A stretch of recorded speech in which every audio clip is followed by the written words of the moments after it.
Hey, everyone, and welcome to Signals from the Frontline, your every Wednesday live broadcast brought to you here by Frontline Gaming. We are your hosts, as always, Kicker, the chief of Serial and Sigilite of FLG, and I am Seth, the Mad Doc, your competitive correspondent. Kicker, what have you been up to? I honestly, I've had a few good naps. It's been wonderful. It was, I mean, I can't complain. I've actually been really lazy, except that there are some major events right around the corner that I've been prepping for. But it's like extreme, like kind of like a crazy puppy dog, like going a million miles an hour, or just napping in the corner. So it's been good. What about you, Seth? I know you're I prepping. don't think you're being honest with us, Kicker, because based off recent behavior prior to the show, I feel like you're constantly working and scrambling. Yeah, I mean, I was late to our show call time because I had a few last minute things which I will And then be I talked to you announcing. like yesterday, and you're like, "I'm doing 27 things at once. What's going on?" I'm trying to stay calm and Okay, keep my mental health, which I think is relevant for this episode. What? it is. It Oh, is. look at that! We'll You get to saw that? that. You saw Okay, that plug right there? good But plug. no. But we will have several wonderful announcements that I will be making in the next few minutes that have had me scrambling the past 2.5 hours before Breaking the show. news. We need a Yeah, breaking news breaking news! banner. Breaking news! All right, Seth, We need what a have you been up ticker. to? We need a ticker at the bottom and a breaking news banner up top. Yes. What have I been up to? Yeah. I finally, after much testing, have settled on an orc list. Excuse me, that I feel comfortable taking to the FLG New Orleans event. So that means I have like 40 models to paint before next Thursday. Wait, you So don't have every single model that's already been released, painted up, and ready to go? I mean, you're an orc diehard. You should have all these. oh, there goes the breaking news banner. Breaking news! Breaking news! Um, I I have a lot of models. I would say like 60% of my models are actually painted. But I have like 10,000 points in painted orcs. But I did actually just paint up some Squig Hog boys this week. Ooh, let's see him. Let's see Um, him. I'm hoping our producer can.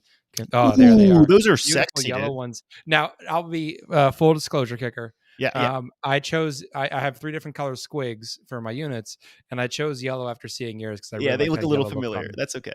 That's okay. Hey, it's an homage, If to you are Kicker. listening to our podcast, you should be watching our podcast. We're live every Wednesday at 9 p.m. Eastern Standard Time, where you get to not only listen to our beautiful voices, but also see the gorgeous models And that my we ugly paint. face. These are gorgeous. Like, honestly, Seth, I think these are some of the best things that you've done. I mean, you paint really well in general, but like these pop. I can't wait to see them next week. Yeah, I am excited to get him down there. I'll have my fingers crossed the fully painted army You'll of be what's going to painting look the last real. minute. I might be, I but have yeah, some. that's all. I have some That's what I. squig hogs though. If you need to borrow a few, I have some. If you need to just if you don't want to scramble the last second to paint, so you can always Yep. borrow from your friend down here. Well, Kicker, take us into some Yes. industry news. All right, guys. Nothing too crazy coming out of the pipeline here, but the battle boxes, the retail price has been confirmed. They're going to be $210. So you're looking at about $100 in savings. These are those giant Christmas special battle boxes Mhm. they try to do every year. It's a great bang for your buck. I mean, it's about $300 worth of product for $200. For about 200, it's 210. I like how they just added on that extra $10. I was just like, oh, come on, just keep it at a nice even 200. But the savings are there. They're legit. So if you see these on the shelves, this is something you probably want to scoop up if it's an army Yep. play. Moving right along, Particularly if you're a collector, there's a lot of value there for the completionist yeah. like me. Oh yeah, right. You just have to have. Are you going to get the orc battle? Don't tell. Are you going to get No, the I orc already battle? have That's everything fine. in it. You have already everything. It is kind of cool though. Like it's like going for hunt, right? Like this is something that people are on the hunt for, these battle boxes, Yep. and you always get bragging rights if you get one of these boxes. Yep. The custodies. I wanted to talk about what's coming up next, and it got me thinking. We know that I guess the next confirmed releases from GW in terms of the armies for 40K is going to be custodies and GSC up next, closely followed by Tal. People are starting to speculate what's coming after that. I mean, my thoughts are not guard or not NIDS because they got that Mhm. upgrade, that little like tidbit in the recent supplement. So I think that's going to hold them off for a little bit longer. I'm not really sure what's next. I mean, if I had to take a guess, I'd almost say something like almost like Knights or something. I don't know. Or okay, okay. What are you thinking, Seth? What do you think's after Tau? My sources tell me Craft World Eldar. Craft. Oh, okay. I like it. So Yeah. you think we're gonna have Tau and then Craft World? Yeah, All right. the rumor mill is starting to churn out some Craft World All right. stuff, so Sweet, hopefully sweet. that's in the pipeline. There's also the rumor that I think may have been maliciously started by Peter the Falcon that somehow squats are coming as well. I mean, I And our believe it. producer is also posting a tasseled piece of hair here that may or Mm. may not be Eldar. But that could related. also be like a Tao thing, right? Couldn't that be like one of the little Tao ponytails? Because a couple Or of we don't know if squats have ponytails. What are we judging here? Squats can have okay. ponytails. So this is what Seth is referring to is day one of the GW Advent calendar that they're going to be doing, I guess, every day this month leading up Oh to crap! the holiday. So this is day one's little preview photo. It looks like a ponytail. We're not really sure what it is, but Seth is thinking maybe Elder. I'm thinking maybe Tao. Who knows? Seth, we do have a little bit of like on the rules front. This is something I want to let you take Oh regarding yeah. the custodes. Yeah, Yeah, so they previewed a stance system. It looks, if I'm reading it and understanding it right, it looks very similar to the Necron like protocols, yeah, where you select a pool of special rules at the beginning of the game. Then it seems that you can change that between games. So, like if you had a tournament, you would pick individual stances at each game, and then there's a system of progression between primary, secondary, and tertiary. They didn't give us a lot of details about it, no. but the rules they did preview seem pretty strong. Like preventing rerolls, Mm-hmm. getting extra movement. So overall, I mean, custodians are always a kind of a very tanky list, and just adding things like that where they're moving faster or they're going to be reducing the amount of efficiency you get against them, really kind of I think is going to kick them up a notch. So I'm excited to see what else they do with them, because each stance has like stance one and stance two. Yeah, So yeah.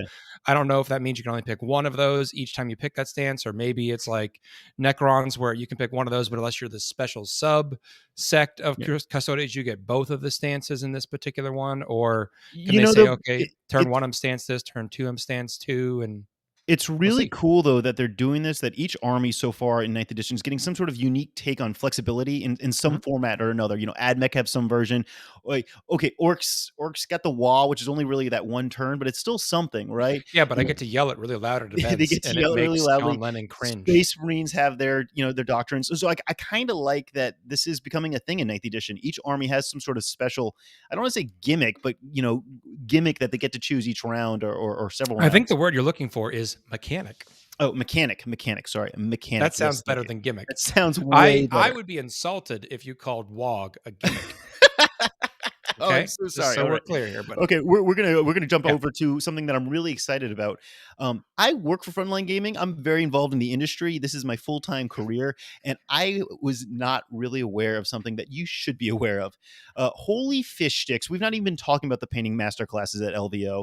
Can our producer pull up the photos of like of the painting kit that they're giving out? I don't, like, let's pull these up. These are these So beautiful this is wood the custom. master classes. And I think we talked about them earlier that these are going to be a premium experience, and that's in Yeah, the cost. But now we get to see some of what you get yeah, for I the mean, premium experience. it blew my mind. Like, I knew that we had painting classes at the LVO, but I didn't realize it was this kind of caliber of stuff you get. So I spoke for a while today with Seth because I'm like, I need to know more about what's happening at the event, considering that I work for this company and I work for Frontline Gaming, but I don't even really know what's going on. So he gave I me the think you full spoke to spiel. a different Seth. Yeah, a very different. I was Sorry, like, Seth. I I didn't. talked to Seth, the painting hobbyist enthusiast, not Seth, the orc, my Yeah, I counterpart was here. like, I talked to Kicker about painting. Yeah, not the Shrek to my donkey. Um, We know what our so sticker theme is now. there we go, boom, right there. So yeah, if you're watching our episode live right now, you'll see this beautiful, for lack of a better word, paint kit that's carved in wood. It's got, you know, all the custom, you know, LVO, you know, I guess icons on there. It's a kit from Artist Opus along with a lot of other stuff with it. Ooh. These master classes don't just come with this. Obviously, it's a full class, but you're getting a lot of really cool limited edition like swag. And let me just reiterate that that's from Artist Opus. Like, I don't know if you know that brand, but that's like, I'm a brush snob, and that is one of the best brush companies. Period. Like, I love these brushes, and if you are in this class, you're getting a full set of Artist Opus brushes, which are just, it's like, you know, $150 worth of brushes alone before you tack on all the other stuff. But let me just give a quick rundown of these classes because I wasn't aware of them, and you should be. These classes are all special, all-inclusive Master Series weekend workshops. Each ticket includes, of course, the convention badge, full breakfast and lunch for each of the days, plus all the LVO merch that you get at like the High Roller package. So you get all that. Oh, not the High Roller package that you get with the full like LVO ticket with like the t-shirt, the pint glass, all that stuff. But you also get an invitation to an exclusive artist meet and greet mixer on Thursday night, and this beautiful personalized artist toolbox. Each artist toolbox will include everything that you will need to get the most of your workshop. This is going to include paint paints, brushes, a wet palette, modeling supplies, and the models that you'll be working on during the weekend. This is all coming from fantastic sponsors like AK Interactive, Artist Opus, Red Grass Games, Harder and Steinbeck, Cult of Paint, and Monument Hobbies. These are all very small classes in comparison to what we used to do, and this is done intentionally so that the social events afterwards, the critique sessions, they're all far more personal, and you get this kind of unprecedented experience with the artists.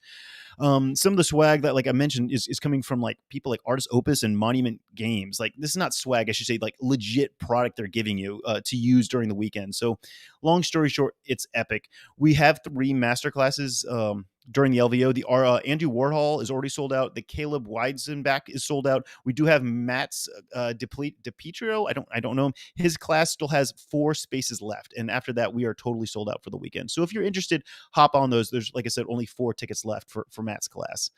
That was a mouthful. Yeah. Seth, I know that you would probably like to do that, right? Like, come on, if you weren't playing, I would, and I echo Kelsey's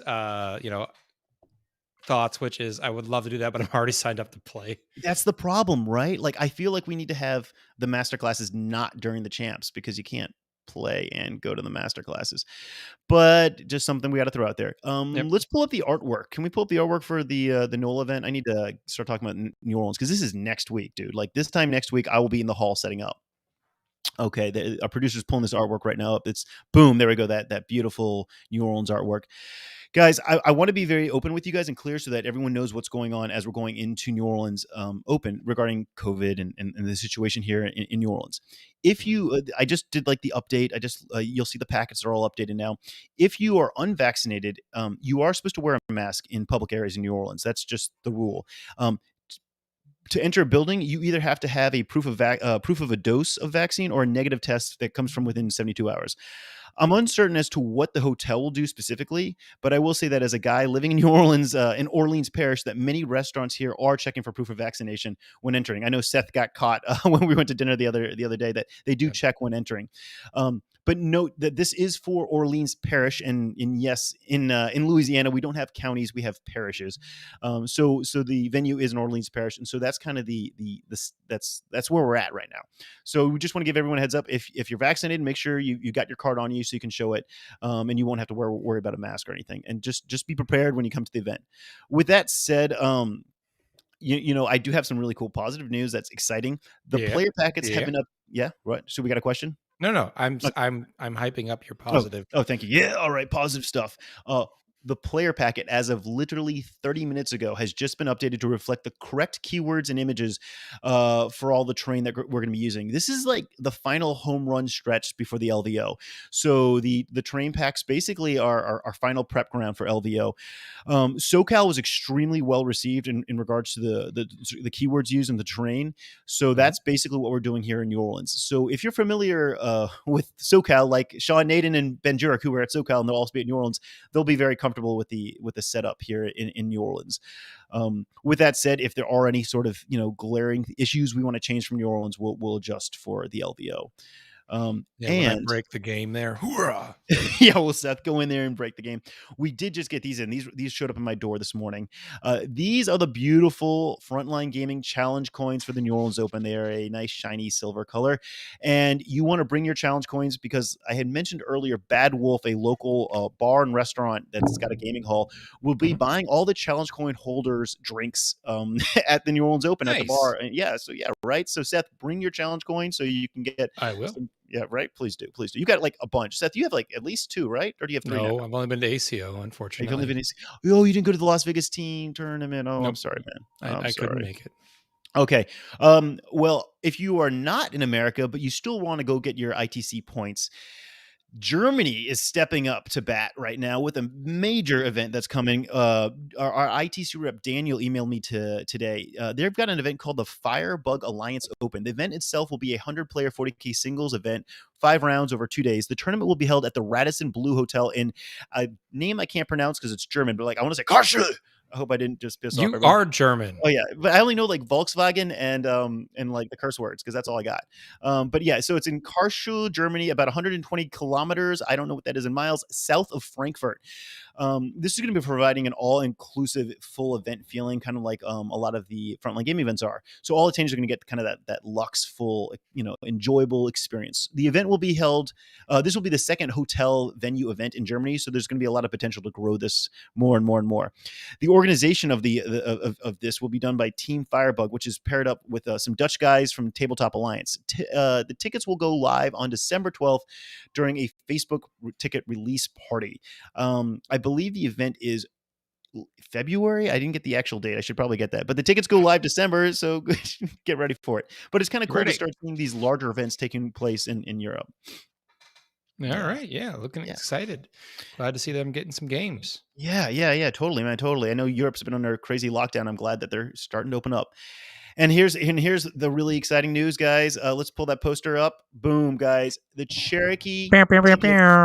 There we go. Woohoo! Cherokee tickets are going live tomorrow, noon Eastern Standard Time. That's Thursday tomorrow. That's Thursday, December 2nd, tomorrow, live at noon. We are going to be doing those beautiful, beautiful premium tickets that include all the swag and the army trays and stuff, because it seems like people really like those. So yeah, we'll have a few premium tickets for everyone at the Cherokee Open, as well as your standard 40K champs ticket, Age of Sigmar champs ticket, Star Wars Legion champs ticket, and possibly one or two other events that haven't confirmed yet. So tomorrow, go to our website and get your ticket. Crisis Protocol. I know it's coming, chat. What's Marvel Crisis Protocol for Cherokee. I do. I want it so bad. We just need a TO to step up. We've got TOs all across the country that want to run it, but nobody on the East Coast. Marvel Crisis Protocol, folks, in the Carolinas. Get a hold of Kicker. Make it happen. Please. Okay, I'm done talking now. Seth, you're going to take the reins. Please do. I am going to try. All right. We'll see how it goes.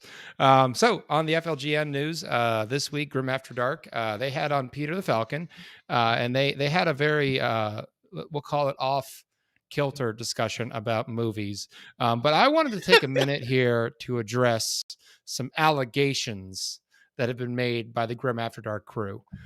This group has been maliciously photoshopping my good name onto Facebook posts that were not made by myself. And so I feel that I just need to be clear with the audience that I did not say anything that has been attributed to me on Grim After Dark. And if they continue this, I might have to seek litigation against them. Please do. Yeah. I know. And then Chapter Tactics is also on my bad list now, because you know why, Kicker? What's Chapter Tactics doing, man? Guess who moved to Wednesday nights? Oh no, they didn't. They didn't? Did they? I don't know. You tell me. They did? They did move to Wednesday nights. Oh no. Yeah. That's our night. I know it's our night. That's we're why gonna have two Frontline Gaming Network shows on Wednesday night. They're stepping on our turf, man. So we might have a little beef here. So we gotta smack them around. Dude, you and I can take them down, dude. You and I can take that's them down. Right. We're Shrek and Donkey got this. You got it, boss. The funny joke being that when I started dating my wife, they called us Shrek and Fiona. So this is not the first time I have been compared to an ogre.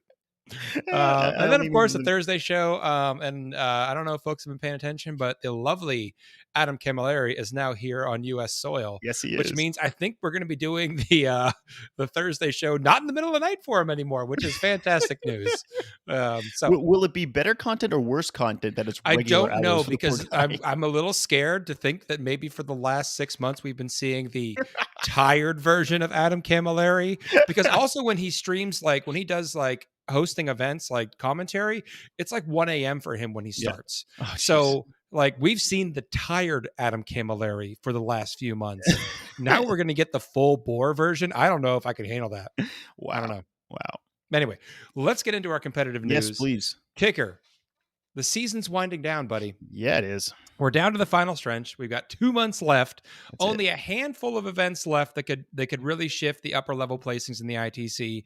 Something like FLG New Orleans, but the LVO is the biggest remaining piece of the pie. And based off previous year's scores, you can be looking at upwards of over 300 points in the ITC for a top level placing. So with that math and the current rankings, who does that put in contention for the top 10?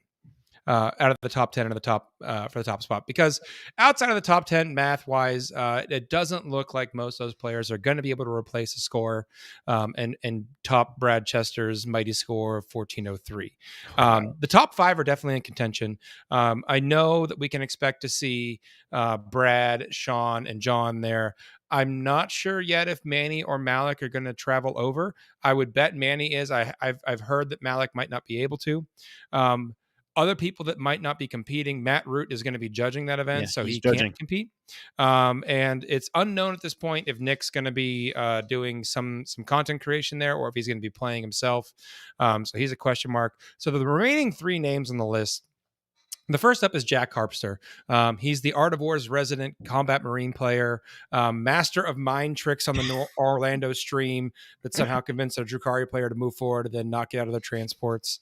And he's a recent convert to the Sons of Titans, the Grey Knights. So he's hopped over to those. So we'll be seeing him there. We've got Colin McDade also there. Colin McDade is, I think the best way to term this is a mercenary, because he's not beholden to any one faction. He'll jump to whatever faction he thinks is going to give him the best shot, and he's able to adapt to those armies fairly quickly. So, and that's an impressive skill, dude. That's legitimately impressive to be able to jump like that, you know. Yeah, and you never quite know what he's going to bring then. Yeah. And that leaves our last contender, and that is Anthony Vanilla. Anthony, we've talked about him a few times on the show before. He is the sweet little gherkin, a ride or die Drukhari player with the smoothest of brains. This man is the contrary to what the internet has been saying. Richard Siegler did not make the new Drukhari list Thick City. It was this man. So everyone can thank that man right there for the horribleness that is Thick City. Right there. Wait, is he your pick? Come on, Seth. Who's your pick? I mean, he's my buddy, so I got to root for him. But yeah, he's also beating the crap out of me a lot, so I got to give him some crap. And this is how I can give him crap, because I can't beat him on the table. We already talked about the player pack's been updated. Rules cutoff and list submissions are now the 13th of January, and there will be an FAQ published for the event after New Orleans sometime. Yeah. We don't have a definitive when afterwards, but there is a, if you go on the FLG community page, you can find the FAQ submission link. So if you have a question about your army, and I highly encourage you, if you have any rules things that you think might be contentious at the table, get those answered in the FAQ ahead of time, because the absolute worst scenario is you're trying to do some tricksy shenanigans and you walk up and Salty John's like, no. That will ruin your day. So, and he has no problems doing it, folks. He will come in and shut you down. Yeah, basically, as soon as the New Orleans Open ends, so the week after, we're going to be focusing on the LVO. Yep. You know, and 100%. TFG Radio in chat does point out this is the same FAQ that is used at all FLG events. So if you've already submitted a question for a previous FLG event and got an answer, you don't need to resubmit. There's no reason to flood those guys asking the same question. Yeah. Although I might have resubmitted the same question because I didn't know that. Sorry, Adam. Our ITC recap. Our top 5 hasn't changed. Unfortunately, the U.S. New Orleans list, or not New Orleans, the GW U.S. Austin scores haven't gone in yet. So our number 1 is still Brad Chester. Number 2, Sean Naden. Number 3, John Lennon. Number 4, Manny Chima. And number 5, Malik Rubio. Moving into our hobby track, we have our number 1, JT Steger, number 2, Lee Harris, number 3, Jacob Thacker, number 4, Scott Boucher, and number 5, Noah Bedome. I'd also like to point out number 6, a shout out to Lee Steger. I believe that is the wife of JT Steger. No way. If I'm guessing here, I wonder if there's a little painting competition going on in the house. Anyway, AOS competitive track, we got Gavin Greigar sitting in at the number 1 spot, Caleb Walters at number 2, James O'Brien at number 3, number 4 is Anthony Trentinelli, and number 5 is Alexander Gonzalez. And finally, the AOS hobby track, still reigning supreme, is Nick Garcia at number 1, number 2 is Ian Wood, number 3 Christopher Hernandez, number 4 Derek Page, number 5 No Aquino, because no one has corrected my pronunciation yet. And that is your ITC recap in a heavy stream of consciousness there, guys. Oh, Kicker, we do have some questions yes. about when the Cherokee Open is, and also, go ahead, just take that. Yeah, so the Cherokee Open is taking place in February. It's February 25th through 27th in Cherokee, North Carolina. So Cherokee, North Carolina was chosen And very intently. It's about 3 hours from Atlanta, an hour from Asheville, about 2 hours from Charlotte. It's about a half day drive from many cities, a full day drive from DC, for mhm. example, Indianapolis, Cincinnati, Jacksonville, Florida. So it's basically a road trip. You and your buddies hop in a car and drive to the Yep. Smoky Mountains and go roll some dice all weekend. And for Yeah. ease of memory, I think that is the last weekend of February. Yes, it's the last week. We wanted to space it out in February, but Perfect. obviously as far away from the LVO as possible. So we had, give people to recover a bit. All Yeah. right. I think we're going to take a quick commercial break, and then we're going to bring our guest on. Nope. Nope, no No, we are commercial not. break. Never We're mind. running long today. This is what you get with a live show, folks. Is Seth messing up the order of information? So let's No bring commercial. in our guest. This is hopefully what everyone's been here for. We have Chris, hopefully coming down in that Oh, magical boom, there display. he is. Oh, Hey, oh, Chris. hey, Chris, how's it going? I'm Chris, doing all right. How's everybody you doing? are a licensed psychologist in California. You want to tell folks a bit about yourself? Can we just go to the really important stuff first, though? I mean, obviously this is critical here. Chris, as a guest on the Signals from the Frontline show, what is your favorite hmm sugary breakfast cereal? And yes, it has to be sugary, and it has to be breakfast cereal. I would say either Cinnamon Toast Crunch or the Reese's Puffs. Oh, good. Solid choices. Respectable, Solid solid choice. choices. Okay, cool. We may proceed with the interview. Seth, Okay, please take away. now Chris, tell people who you are and kind of a little bit about you and your 40K career, all that Sure. jazz. I'm Dr. Christopher Nahumck. Most people just call me Chris. I'm a clinical psychologist in Southern California, specifically Los Angeles, Pasadena area. Um, I have been playing 40K since the year 2000. I worked for Games Workshop in the Glendale Galleria way back when. So I'm familiar with some of the GW people who are local here. Met a lot of friends through there too. Currently, I'm one of the not good players on hashtag Rec. I don't do a lot of competitive stuff. More of the uh, trying to be a little bit more competitive, but more casual. Much more into painting and enjoying things that way. Yeah. Cool. So yeah. And I think you were kind of low key selling it, and we figured out earlier. You are one of the very active members on the 40K Fit page. Yeah, not as active as I have been lately. There's been some transitions in my life. I've moved recently, so but I am signed up for a marathon in March here in Oh, Los nice. Angeles. So I gotta kick it into gear and get that happening. So All right. So you and I were kind of talking pre-show for a bit about what we want to talk about because you reached out to Mhm. us after we did our first episode on mental health, and you really wanted to join the conversation and bring a professional's opinion in on it, which I think is a Mhm. great idea. And one of the things that we hit on talking about is we talked about some aspects of the hobby being relaxing, like painting or reading. But that's not always Mhm. consistent. Some people don't find those things relaxing all the time, or they never find those particular activities relaxing. Find them frustrating, and I kind of wanted to get your Mhm. thoughts on that. Um, well, I mean, the reason I reached out is because I think it's important for people to understand that just because something works for someone, it doesn't necessarily mean it's going to work for someone else. Um, And I wouldn't say it's, your show in particular. It's actually something I hear on every 40K podcast that's trying to Mhm. talk about mental health. It tends to be a round of congratulatory patting ourselves on the back because look at this thing I'm already doing. Like, it's good for you, so I'm going to keep doing what I'm doing. In the same way that, like, oh, eating chicken is good for you, or being vegan is good for you. Well, great, I'll just keep doing what I'm already doing. Yeah. If that's you, then that's awesome. Keep doing what you're doing.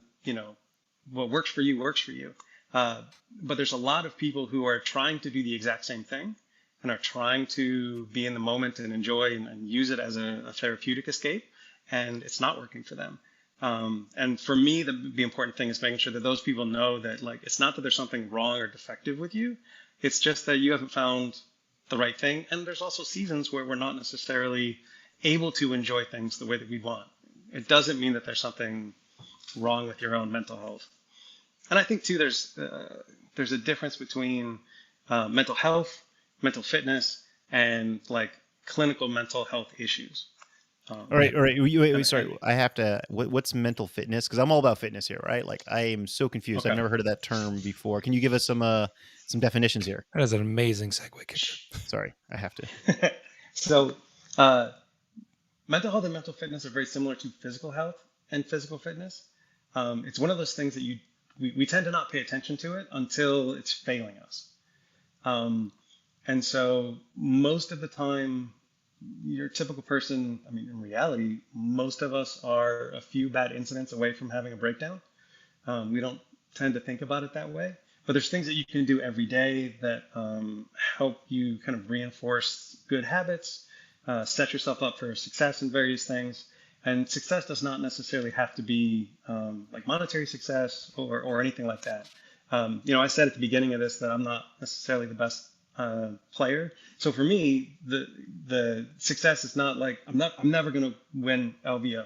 I'm not going to happen. I'm not even playing in the championship. I'm doing the 40K friendlies because that's my lane, and I know that's my lane. And there's no reason for me to try to compete because I'll just be disappointed. So for me, success is showing up, having a well-painted army, making friends with people, enjoying myself. So knowing your lane. I know there's some people who don't, and I don't mean knowing your lane like don't do things that aren't for you, but it's knowing what's enjoyable for you. And just like physical fitness, there's peaks and valleys. This is the same with mental health. There's going to be times where you just kind of have a bad week, you're run down, you're not sleeping well, and the biggest thing to do with habits is to start now breaking those habits that are bad or developing good habits. So how do you get back out of that, I guess, rut? So if you have a valley, right? You have a peak and a valley, right? Or a rut, a bad week. How do you get back to recovering from that? Because I mean, there's times where like I am down in a pit, man. It's been a rough week and I'm fried. Is there an express lane to quickly get me out of that, or is that something that just time has to heal on its own? I mean, I do have things that calm me or keep me happy. I know you're saying painting may not be for everyone. Painting really does always realign my focus. But do you need to be proactive in getting out of those ruts? You don't have to be, but I think it helps. Time will take care of most things. Things like depression generally resolve after 2 years, even if you don't seek treatment. 2 years though, that's still who wants to wait 2 years, right? And again, we're talking regular stuff. We're not talking about people with clinical issues that really should be seeking out therapy and working on themselves. Although we all really should work on ourselves. I would say though, you're going to end up where you're going to end up, right? And you can either end up there intentionally or unintentionally. And so what I would argue is that if you're going to take your mental health or mental fitness seriously, then you want to be intentional about what you're doing. And so if you find that you're just kind of off, you should do the things that kind of help. And we all have more than one. It's not like, it's not like running's the only thing that's good for someone's physical health. You've also got weightlifting, you've got rest days, you've got eating right, you've got getting plenty of sleep. So we all have collections of things that help us get in the right state of mind for whatever it is that we're doing. And I think those things are helpful. So we've got a kind of a question for chat that I think kind of dovetails nicely here. And it's Kelsey Ito's asking about recovering from burnout. If you've got like hobby burnout, like this kind of feels like it's maybe going in that same lane of hills and valleys with motivation. What do you think about that? There's a couple. I mean, for me, I've had periods of time where, if we're speaking specifically about the hobby, there's times where it just needs to kind of go on the shelf for a while. The hobby will be there for you when you're done. The hobby's there to help you. You're not there to help the hobby. And so, if you need to take a break, then take a break. There's other things that you can do. If it's, if you normally play 40K, then maybe step away from that for a while and binge watch a series or pick up a book or do anything else that's not related and then come back to it. And that's the extreme. For some people, it's maybe pick up one model that's not something that you normally would paint and paint that up. Try Yeah. your hand at converting something. Because I guess maybe going back to what you're saying about you're going to end up where you're going to end up either intentionally or unintentionally, just grinding it out in that scenario doesn't help your mental health. You're not Right. enjoying the process. You're not getting value from it at that point. So yeah, I think Mm-hmm. that's a good sentiment. Chris, you said something that really resonated with me. I had this epiphany this past few weeks actually. Switching and painting a different model or doing a conversion, like it's still within the hobby, but it's changing gears pretty significantly. I mean, I've been playing Imperium armies for a couple of years now, and I decided to start painting up orcs. And I know we're still painting; it's still kind of the same thing, but suddenly changing from painting metallic and armor and clean lines to messy, organic, sculpts was totally different. And I got back to enjoying painting suddenly. And suddenly painting was I don't use the word therapy because I think it's overused a lot, but therapy was a very like tranquil, relaxing part of my day. And it suddenly immediately like boom, like instantaneously I enjoyed it again. And it was my happy place. And it helped me decompress after a very stressful day so that I can then go hang out with my wife and my kid and not be going a million miles an hour. I'm back in my happy place. And it was not a 500,000. Yeah, it was only 500,000 miles an hour. But it was cool to like discover that I didn't have to. I mean, I was getting a little burnt out, but I wasn't burnt out of painting. I was burnt out of painting the exact same sort of stuff. So it was kind of fun to switch it up a bit. So my advice to anyone at this point because like I had this epiphany is that I don't care how long you've been in the hobby, whether it's 10 years or 10 days. I think there's a lot of value in having two very different armies. I know financially it might not be feasible to have two full armies, but I think that it's nice to literally be able to pivot from two polar opposites in terms of design, because that is a big part of this game is building and painting. And so you can kind of jump from one to the other. Yeah. Chat, throw That's some questions like in there. Sorry. Hi, Chris. I was just gonna say that's where I don't play these games because I haven't had the opportunity to get into them yet. But I think that's where games like Warcry or Kill Team are good because you don't need a whole army. You just pick up a couple of models and go. Yeah. No, I love it. Chat, get some questions in if you got any questions for Dr. Chris. But I want to kind of, while I'm giving chat a minute because there's a delay there, spin back on. I think that you talked about goal setting earlier, and to use a non-40K example, I was aiming much higher in my professional career than I'm currently stationed, and it was causing me a lot of anxiety at work. And my mental health has improved drastically over the last year on two parts: one, getting some therapy and seeing a psychiatrist, and two, being comfortable with where I am and readjusting my goals, not trying to be, the best in the whole wide world, but just trying to do the best job I can do that day. And it might seem silly to just like roll your goals back, but it has significantly improved my outlook on my day-to-day workload. That's interesting, Seth, because we do live in such a goal-oriented society. I mean, especially America, like people like always try to be the highest ranking person in the office. That's always the goal. It's kind of cool that you made that cognitive decision to not do that. Yeah. So, and I think that like there's a stigma in 40K, particularly, if you're involved in a lot of the groups that are very competitive. Like, there's a stigma when you say like, well, I'm not trying to go and win the event. I'm trying just to go, 3-3, and just there doesn't need to be a stigma. It's been better for me in my life if I've just said, hey, I'm just going to do the best I can at what I've got, and if I can't do more than that, I can't do more than that. I think that's an excellent mindset to have, and I think it's also important to remember that goals can build on each other. And so if you're expecting to be, if I wanted to, I could work really hard and get to the point where I could maybe win LVO. It would just take a lot of work, and I'm not willing to put in that work to get there. There's other things that I'd rather do. I do have a PhD and 3 master's degrees. I didn't get them all at once. It took a long time. Really? Dude, you're a very accomplished human being. Yeah, for some things, for others, not so much. Yeah. But it's about where you want to put your time, and human beings overestimate what they can do in a day and underestimate what they can do in a month. If you spent 24 hours a day for one day, you get 24 hours of work done. If you did 1 hour a day for a month, you have in like February, you only get 28 hours, but the other That's months you still get more than 30 or 24. 31. Yeah. It is. So, and we don't think about how those things build on each other, right? So, it doesn't mean that you should Yeah. have like a 5-year plan and that's what you're going for.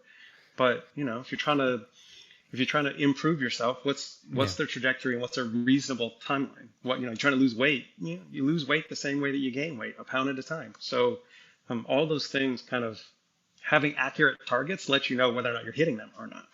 Yeah. Hey, Chris, I think there's several questions hopping in the Yeah. chat Yeah. there. There Seth, is. will you take them? Yeah. There is. I've been pulling them out. Oh, nope, crap. I don't need the more pickle pictures. Sorry. Anyway, so the first one is any advice on dealing with people who get seriously bent at the table when something goes wrong for them?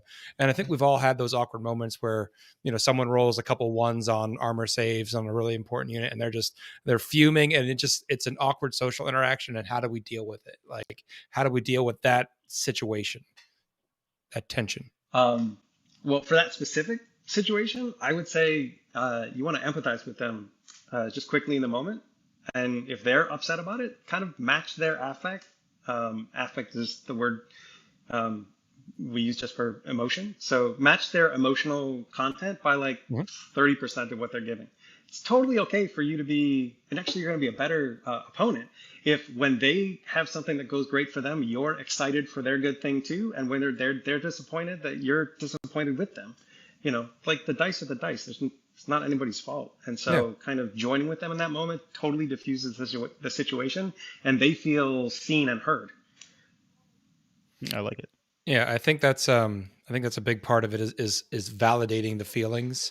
And one of the things I stole this from the Best in Faction guys is when something really good happens for you, just saying like, instead of being like, "Ooh yeah," like getting in their face about it, being like, "That felt really good," but I know that feels bad for you, man. Yeah. Like acknowledging like, I know I just hit that boxcar charge. That felt great for me, but I'm sure that doesn't feel very good for you. I mean, that's solid life advice. I mean, obviously it's good for the table, but I know one thing my wife has definitely told me that I've been working on is I got to be more empathetic and realize that, sometimes, you got to kind of adjust yourself accordingly to help the person next to you, whether they're your spouse or your opponent at the table. Oh, we got more questions here. How can someone get the motivation to begin the momentum in the hobby? My depression really has me having trouble starting. I don't remember who said this line, but I really like it. Anything worth doing is worth doing poorly. Oh yeah. And so I'm someone who's fallen into this. Like I really like where my painting is at currently, because it's taken me a long time to get there where it doesn't have to be perfect. Right? But anything that's worth doing at all is worth doing just a little bit. It's worth doing kind of in a half-assed kind of way. And so, brushing your teeth for 30 seconds is better than not brushing your teeth at all. Yeah. Right? Washing your hands for 5 seconds is better than not washing them at all. And so I would say, don't think about like my 2,000 point army, because guess what? When you start that army, unless you have someone you're hiring or you're a really fast painter, by the time you're done with the army, the meta probably will have passed you by. So start with like a unit and see what you like there, and just kind of take it slow. You have your whole life to hobby. You don't have to rush into anything. Yeah, I think that I almost think that feels like it feeds back into the goal setting you were talking about. Mm-hmm. Yeah. The other question that came up was kind of related to the opponents getting bent out of shape. How do you deal with when you get tilted at a table? When you get bent out of shape about something bad that's happened in the game, how do you try to recenter yourself in that scenario? I mean, a lot of this varies just on person's personality, but the biggest thing to know is like to recognize that you're doing it. And if you need to take a minute and kind of step away from the table, take a deep breath, take a drink of water. The other thing too is, and this is one of the things I like about 9th edition, like remember, we're talking about goals, remember what your goals are for the game, right? You don't need to kill everything in this edition. You just have to score primary and secondary. So what are actually you're trying to do? You can do awesome stuff, on the table and still win the game and not feel like, if you're used to like a third mentality, like I was when I started, third edition 40K, like, no, you wanted to kill everything on the board back then. It doesn't work that way anymore. All right. So, find a way to recenter yourself and then kind of re-engage. All right. We're gonna break it up with a little bit more of the goofy questions that came in, and then we're gonna wrap this up. Sure. One of them, and I believe was from Wolf Freeze Carl. Doc, let's talk plainly here. Magnus was wrong. You believe Magnus was wrong? You're on the record. Yes, and he says so. Yes. Yes, he absolutely was, and he admits to it. And that's not at all because I play Space Wolves. So. Not at all. Not at all. Okay. What do you play, Chris? What's your go-to army? I mean, if you have like one like army that you just absolutely love. The army I've been playing the longest is Space Wolves. Okay. I've got a Tau army that I am waiting on the new rules to repaint. Also, because I just moved, I gotta get my airbrush out so I can try some new techniques with it. Yeah. And I got a Necron army that I got for my son, who's 8. And I was suckered into it by the Indominus box when that first came out. So we were all suckered into it, man. We were all. I somehow have Necrons for the Indominus box. Shelby didn't take it with her. So you say you play Tau and you're waiting on this new book. I mean, there's a lot of people that are not Space Wolf players first, Tau second. They're Tau first and Tau forever, and they've been going through this rough time right now. I mean, these guys are basically playing with an old codex in a format that no longer even fits. I mean, I know Tau is, like I said, not your primary choice, but you are a Tau player. I mean, I have a buddy of mine that this guy paints gorgeous. I mean, he's one of the best painters I know, and it's Tau, right? And it's like, I mean, a lot of Forge World models, just beautiful stuff. But he's just not played in 9th edition because he's like, nope, just not worth it. Is that the right option here, or do you just keep on, giving your best shot and hoping and waiting and for the new codex? What's the strategy here? I mean, you don't want to get totally disheartened, right, by playing an army and getting beat all the time, or what's the right move, Doc? With Tau specifically, I wouldn't.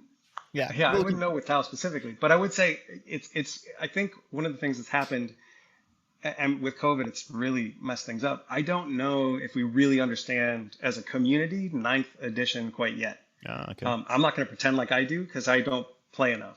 But I think the way that we played in 8th is not how the game is played in 9th, and I wonder if there's some edition lag that comes with that. Yeah. That people are expecting things to be a certain way. That everybody is there a strategy that didn't do other things because we live in this, or our game is in this weird world now where some people, they're the have and have-nots, and a lot of people have got armies that they're just have-nots. Is it healthy to just maybe say, hey, I'm putting this army on the shelf for the next 6 months to a year till I get a book? Or is it better to just keep on slugging it out? Like it's perfectly fine to shelve an army, right? Totally. Okay. If it's not enjoyable, you could be in the place where like you build and paint the army because you really like the way they look, and then they just don't play the way that you like to play. It's just not your army. That's okay. All right. Well, let me jump in. You can jump sell in it, here. whatever. We've been going on for 5 minutes. So one more quick question before we go. Will there be a stream for the NOLA Open? Kicker? Okay. Oh, so check this out. Yeah. So Joe the Wargamer, you've met him before, Seth, right? At Atlantic. He is showing up at my house on Wednesday, parking his rig in front of my house. He's traveling across the country in his RV camper van thing. And yeah, so he's a one-man show. It's not going to be the full FLGN team here. It's going to be Joe here in New Orleans doing his style of and if you want to see an example of his style, his channel is War Games Live. You can check it out there. Oh, thanks. But this is your chance, Chris, to plug where people can get in touch with you and get some more information from you if this conversation has sparked some thoughts that they wanted to follow up on. Yeah, drnahumck.com. It's doctor and then NAH. We will have the link in the description of this. Okay. Yeah, there'll be a link. No one can pronounce it. It's okay. That's okay. Yeah. I tried earlier. So, it was horrible. Yeah, that's my professional website. People can contact me there if they're looking to have services. I work with a bunch of other people as well. So if you're looking to start some therapy, and feel free to reach out. I'm also on Facebook and Instagram. You'll have that stuff there. I'm doing an advent calendar for the lead up into the Christmas season, and just giving out some basic tips. And if you want to engage with me on any of those platforms, feel free. Trying to be here to help, and if the world's just 1% better, then I think we're all 100% better. So I can't resist one more question, even though I've been trying to cut this conversation off. Trying to be the responsible one, Seth. Yeah. Wolf Reef Colorado says, I've been a Spacewell player for 25 years. Do I need help? No. You officially have Dr. Chris's blessing, Carl. You do not need help. So don't forget tomorrow at what time, Kicker? Noon Eastern Standard Time. So the idea is that during your lunch break, you can go and you can get ready to go buy your ticket for Cherokee. Your Cherokee. All right. Yeah. Well, thank you, Chris. We really enjoyed having you with us. I think we're definitely going to be bringing you back for another. We had some other thoughts for another segment, but I hope folks enjoyed this. Thank you so much for joining us, everyone. We hope you really enjoyed this episode of Signals. Have a great week, and we will see you next Wednesday as we prepare for the next event. Yes. Good night, guys.